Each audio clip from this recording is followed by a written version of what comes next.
All right, guys, we are digging into the Netflix docuseries Full Swing. In this episode, we're going to cover episode 3, Money or Legacy. And this is where the LIV drama starts to really come in. And we've got another great character that we follow through this episode in Ian Poulter. I think, again, we've talked about this before. Netflix has done a very wise decision in not only following some really good personalities, but spreading it out so that each episode is its own little story. And we're not just following one or two guys. We are really starting to broaden the horizons here. So we've got a lot to talk about.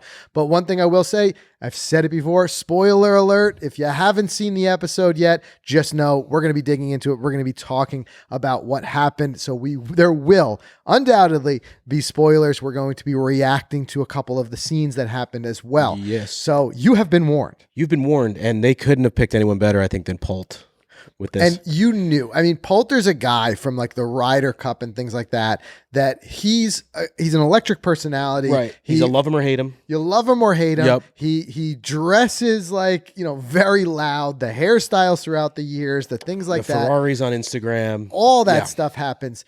But there's other side to it too, in that one thing they couldn't have predicted was LIV. Again, we've talked about this before.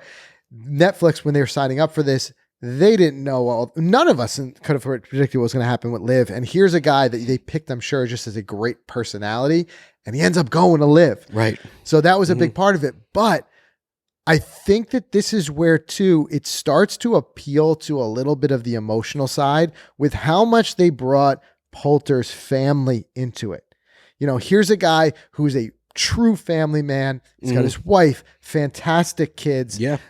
And we got to see how the decisions that he made ultimately would affect them. This is not a guy like, it's interestingly, like in our previous episode, we talked about Brooks Koepka, right? And Koepka's decision to go to LIV really is only going to affect him and his wife, Jenna. Well, here's a guy who has to think in Poulter, how is that decision going to affect my children? How is that decision affect their own legacies and what they want to do? Because we see in Poulter, some of his kids who have aspirations of their own to play golf at a high level. So there was some interesting things of seeing a guy as a father and as a tour player.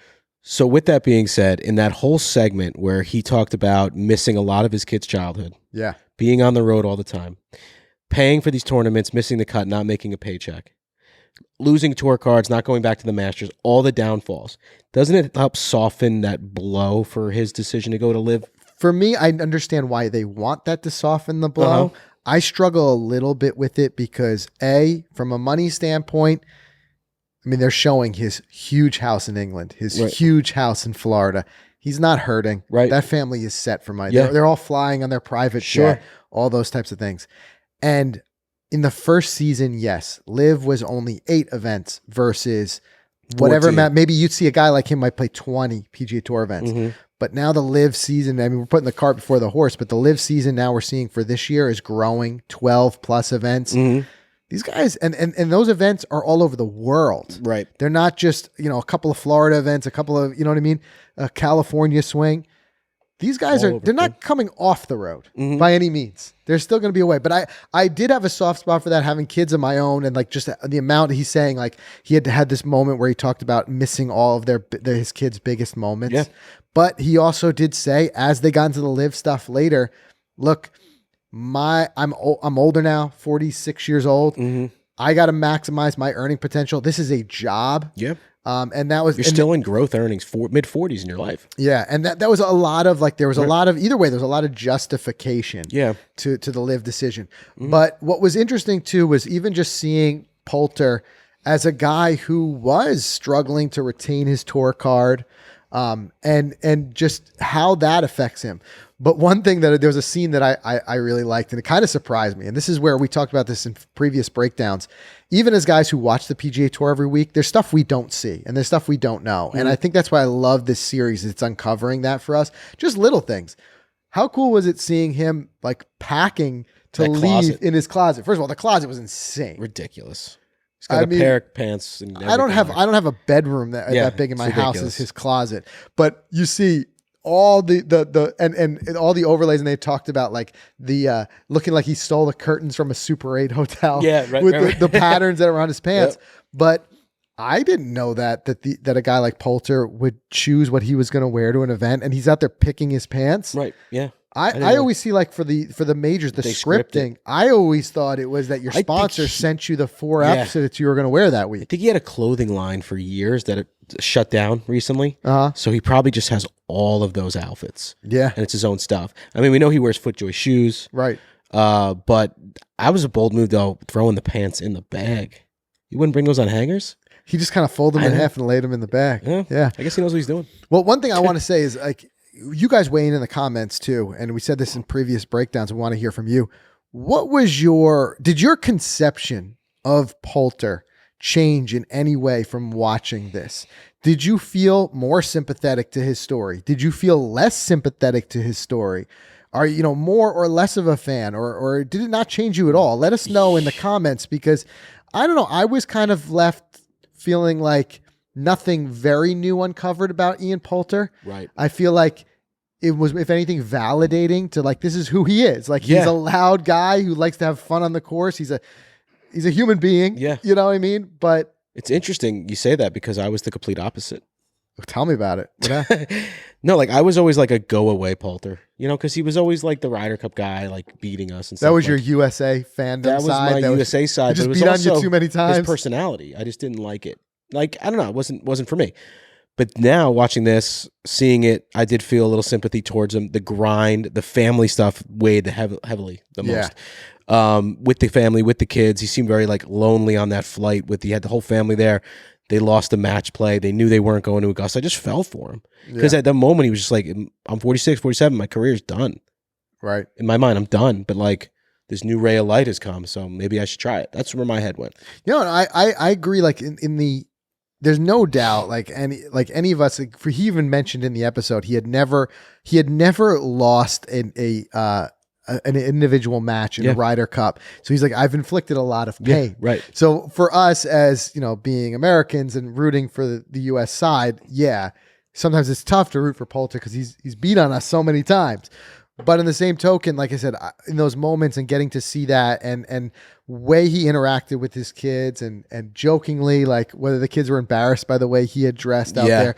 But what was endearing to me about Poulter was just saying, like, here's a guy who owns it. He owns who he is. He's like not shy about it. Like, he's going to wear what he wants to wear. He's going to say what he wants to say. Mm-hmm. But when it came to the LIV side, there was a lot of tiptoeing and dancing around it. And you could tell that, again, just like we saw in the Koepka episode, he was being pressed by the producer. Are you going? Are you not? And he just did not want to answer that. And you see in a guy's eyes, you can't think that there's not some reservation on that decision. Yeah. And like I said, the amount, like, sure, that people are going to ask him, why did you go? And he talked about, like, I need to maximize my earning potential and all those types of things. And he had said, I'm a guy who's played on every tour. Right. I've played on the Asian tour. I've played on the European tour, all those. So this is just another tour. He talked about being a freelance contractor and I'm going to play wherever I get paid to play. But there's a certain degree where it's just like, I understand they're pressing you for that, but there's also a certain degree, at least how I read into it. It's like you're almost making as many excuses as you can because you're not quite fully confident with the decision that you made. Yeah. And I wonder that. And I think we'll see as it goes on. Don't forget, this stuff that we saw was being filmed 6 months ago. Was it that? It was that long ago. Yeah. I mean, we're talking about, we saw Augusta. We saw the match play. At least 6 months. Yeah. I think it's a year ago because we're coming up now on the Dell match play again in Austin. So some of this stuff is a year old already. One of my favorite parts in the Poulter episode was when all the LIV guys were talking to each other at the PGA Tour event. I think it was Poulter, Pat Perez, and like Sergio was there, and it was only guys that went to LIV. Yeah, and they were talking, "Oh, how you doing?" I guess crews were forming. Yeah, they had definitely already made the decision at that point, and they're just talking about it like, "Oh, what's going to happen here?" In that moment, did you see the little subtle Ricky dig? So they were all talking about how many followers everybody had. Pat knew those followers. Pat knew who he did his Pat Perez knew who every He's got 2.2. He's got 1.7. How many followers each guy had? And then Poulter, half kiddingly says like, yeah, Ricky doesn't need to post because they said he never posts. He's like, he doesn't need to. He's got so many commercials that he's doing. But yeah, you started to see guys starting to form into these pods of the guys who are going to live. We're starting to buddy up and they're separating from others. But again, regardless, you got to see this insight. And I talked about this in the last breakdown with Brooks Koepka, of guys who are living very financially secure lives, very blessed lives in that way, but are still competitors and are upset when they don't perform well. And I thought that scene where you had Poulter playing against Matt Fitzpatrick. Poulter needs to do well in the match play in order to get into the Masters. Yep. Part of his motivation is his kid who's getting into golf wants to go to the Masters. So he wants to win to be there for him. Mm-hmm.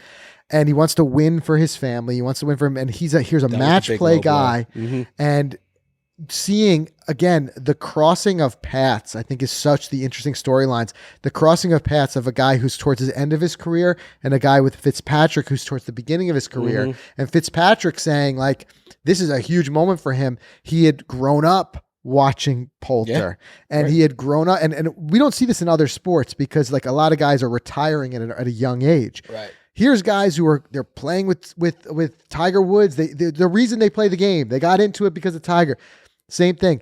Here's another Englishman who's like, I grew up and I got to play with him, but now I'm going to be out here. I'm beating him. Mm-hmm. But I mentioned this in the other breakdown. You don't see this in other sports, and that's why I think it lends itself so well to a series like this with Netflix.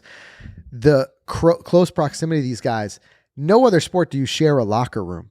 Yeah, and here's a guy who just beat you and is sending you home in match play, and he is one aisle away. And they pan from a noticeably happy Matt Fitzpatrick, who's just clearly texting his family or his wife to say, like, hey, I won. Right. Pan over, and then there's Poulter, and he's throwing his clubs in disgust that he lost. Did you notice the handle of Tito's in his locker? Was there? Yeah, in the bottom. I didn't see that. They pointed that out on Instagram as well. During that scene, he had a handle. I don't know. Maybe he was going through some things. Yeah. Maybe his caddy put that in there after he lost, trying to perk him back up. But it was so interesting, that scene with the two of them. How cool was that to see that? And then again, I'll go back to one thing that I've been so impressed with this Netflix series is the access that they got. The fact that they were there in the clubhouse, they were there in the locker room, and we are seeing stuff that we don't otherwise see. These guys are mic'd up. We saw them wearing the mic on their hats, so we could get all of that audio. It's something we wouldn't otherwise get. To your point before about, like, did Netflix get lucky with some of these storylines? Did they throw out a bunch of footage? Like, even the Poulter one. Now, that could have turned out better. He could have beat Fitzpatrick. He could have made it back to Augusta, and they could have followed him there, and it would have been a more euphoric story. It could have. But they just ran with the heartbreak side. Of course. So I loved how there was probably so many pivots. There has to be. There had to be so much editing work to get the storylines. But there's no doubt in my mind that Netflix caught some lightning in a bottle. Because we're going to talk about when we break down the next one. In the next episode, you have Joel Damon. That was the lightning. Right? Yeah. And here's a guy who they go, and again, spoiler alert. Okay, because we're going to talk about it more in a second, but this is the next episode.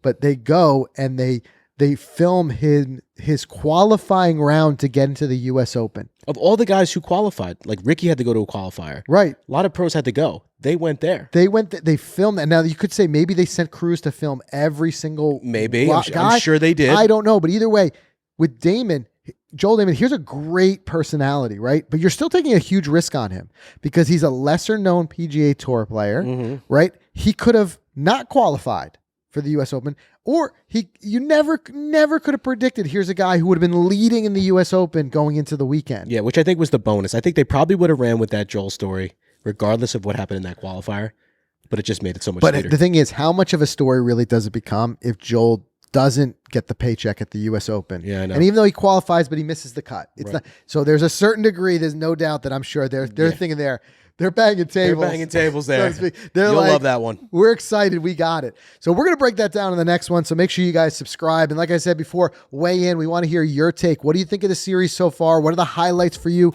What are some of the stuff you would have liked to see done a little bit better or covered in more depth? Let us know. But that third episode with Ian Poulter was an interesting one. And I'm most interested to see what are your thoughts on Poulter after having watched that. Do you like him more, less, or did it not change your opinion on Poulter at all? Let us know in the comments. Subscribe. We'll see you in the next one.